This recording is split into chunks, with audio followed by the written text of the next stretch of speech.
पैसा पैसा कैसा रे तू ऐसा, जब तू आता सुख देता, जब तू जाता दुख देता। तू है संग तो 10-12 दोस्तों की फौज, तू है ना संग तो जिंदगी में ना कोई मस्ती ना कोई मौज। पैसा पैसा पैसा कैसा रे तू ऐसा। निकित, ही जी मी आता तुला कविता ऐकली ना, ह्या ज्या ओळी आहेत ना, अगदी तंतोतंत हुबेहूब माझ्या जीवनात लागू पडतात. मी माझ्या आयुष्यातल्या सर्वच नात्यांमध्ये मी कमी पडलो रे. ते मग प्रेयसी सोडून जाणं असेल, किंवा मला मित्र नसणं, किंवा किंवा असतील तर तेही सोडून जाणं असेल. एक प्रियकर, एक भाऊ, एक मित्र आणि एक चांगला मुलगा म्हणून मीच कमी पडलो रे.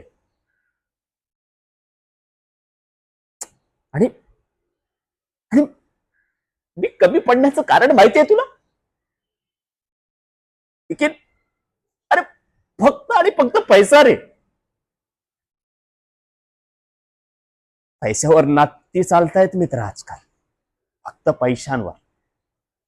ते ते पूर्वीची आपली लोक, म्हणजे जे वडीलधारी लोक म्हणायची ना, अरे पैशांपेक्षा नाती सपा, पैशांपेक्षा नाती जपा.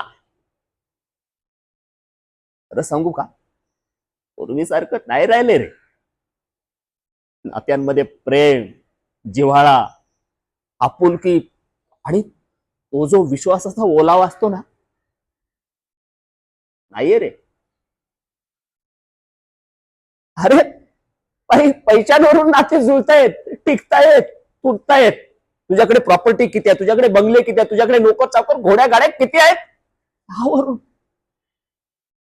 यावरून तू एक उत्तम मित्र, एक उत्तम प्रियकर, एक उत्तम भाऊ आणि एक उत्तम मुलगा. आणि एवढंच नाहीये मित्रा, एक उत्तम माणूस आहेस की नाहीस हे सुद्धा हल्ली पैशांवरून सिद्ध होते.